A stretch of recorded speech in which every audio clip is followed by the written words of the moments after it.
பூஜை அறையில விளக்கு ஏற்றுவாங்க. இந்த விளக்கு ஏற்றுறதுலயே வந்துட்டு நிறைய பேர் வந்து வித்தியாசமா வந்து விளக்கு ஏற்றுவாங்க. எது சரியான முறை நீங்க நினைக்கிறீங்க? சரியான முறை அப்படின்னு நம்ம சொல்ல முடியும். இப்ப வெள்ளி விளக்கு ஏத்துங்க அப்படின்னா எல்லாராலையும் வெள்ளி விளக்கு வாங்க முடியாது. மண்ணோ வெள்ளியோ தங்கமோ பஞ்ச உலகமோ எதுவாக இருந்தாலும் சரி விளக்கேற்றணும். நான் எப்பயுமே வந்து என்னுடைய பதிவுகள் எல்லாத்துலேயுமே நான் ரொம்ப எளிமையான வழிபாட்டை தான் நான் சொல்கிறது உண்டு. ஏன்னா எல்லாருக்கும் அதுதான் செய்ய முடியும். ஒருத்தவங்களுக்கு வசதி இருக்கும், ஒருத்தவங்களுக்கு வசதி இருக்காது. அதனால் நெய் தீபம் அப்படிங்கிறது ரொம்ப விசேஷமானது. நான் ரொம்ப காலமாக நான் மக்களுக்கு சொல்கிறது அது ஒன்று தான். ரொம்ப ஏழ்மையில் இருந்தால் கூட 5 நிமிஷம் எரிஞ்சால் கூட ஒரு நெய்யில் ஒரு தீபம் ஏற்றுனீங்கன்னா அது ரொம்ப ரொம்ப சிறப்பானது.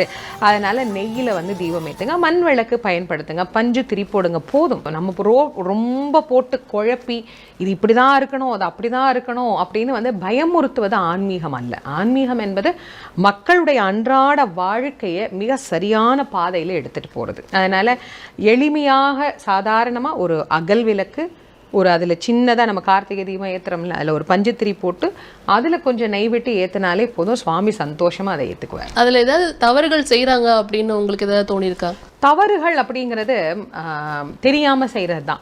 வேணும்னு யாரும் செய்ய மாட்டாங்க.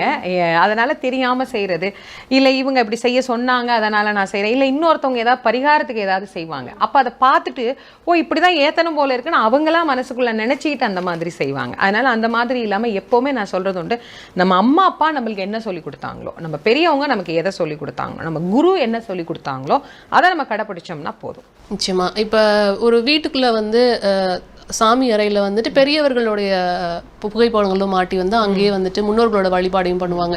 அது ஒரு சிலர் சரிங்கிறாங்க, ஒரு சிலர் தவறுங்கிறாங்க. அது எது வந்து கரெக்ட்? பூஜை அறை அப்படிங்கிறது இறைவனை மட்டுமே நாம் வைத்து ஆராதிக்கக்கூடிய இடம். சில பேருக்கு என்னுடைய தாய் தந்தையர்கள் தான் எனக்கு முதல் கடவுள் அப்படின்னு நினைக்கிறவங்க, அவங்களுக்கு அது அதீதமான விருப்பம் இருக்கு அப்படின்னா அவங்க வச்சு கும்பிட்டுக்கிறது அவங்களுடைய இஷ்டம். ஆனால் முறையாக பூஜை அறை அப்படிங்கிறது இறைவனுடைய திருவுருவ படங்களை மட்டுமே வைத்து நாம் வழிபாடு செய்வது. ஒவ்வொருத்தருக்கும் ஒவ்வொரு விருப்பங்க. சிலருக்கு அப்பா அம்மா தான் உலகமாக இருக்கும், அவங்க தான் உயிராக இருக்கும். அந்த மாதிரி இருக்கிறவங்க அவங்கள வச்சு கும்பிட்டுக்கிறாங்க அப்படின்னா அது அவரவர்களுடைய மனம் சார்ந்தது. நிச்சயமா. சகல தெய்வ வழிபாடுன்னு இருக்கும் இல்லையா, எல்லா கடவுளையும் வழிபடுவாங்க. ஆனால் அவங்க வீட்டுக்கு வரவங்க இது எல்லாத்தையும் இப்படி வச்சிருக்கீங்களே அப்படின்னு வந்துட்டு சொல்லுவாங்க. ஸோ இது வந்து சரியான விஷயம் தானே, அது அவங்களுக்கு பிடிச்ச மாதிரியான விஷயம் பண்ணுறாங்க. அந்த மாதிரி இதெல்லாம் என்ன சொல்லலாம்? ஒவ்வொருத்தருக்கும் ஒவ்வொரு விதமான வழிபாடு. சிலர் வந்து பார்த்தீங்கன்னா வள்ளலாரை பின்பற்றி வெறும் ஜோதியை மட்டும் வச்சு வழிபாடு பண்ணுவாங்க.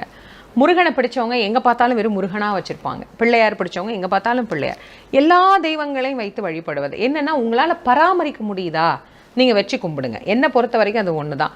எங்களால் எல்லாத்துக்கும் பூ போட முடியல, எல்லாத்தையும் துடைக்க முடியல, எல்லாத்தையும் சுத்தம் பண்ணலன்னு சும்மா வைக்கணுமேங்கிறதுக்காக எல்லாத்தையும் வச்சிடக்கூடாது. அதை சரியாக நீங்கள் பராமரிக்கிறீங்க, அந்தந்த தெய்வங்களுக்கு உண்டான பூஜைகளை சரியாக செய்கிறீங்கன்னா வைத்து வழிபாடு செய்யலாம்.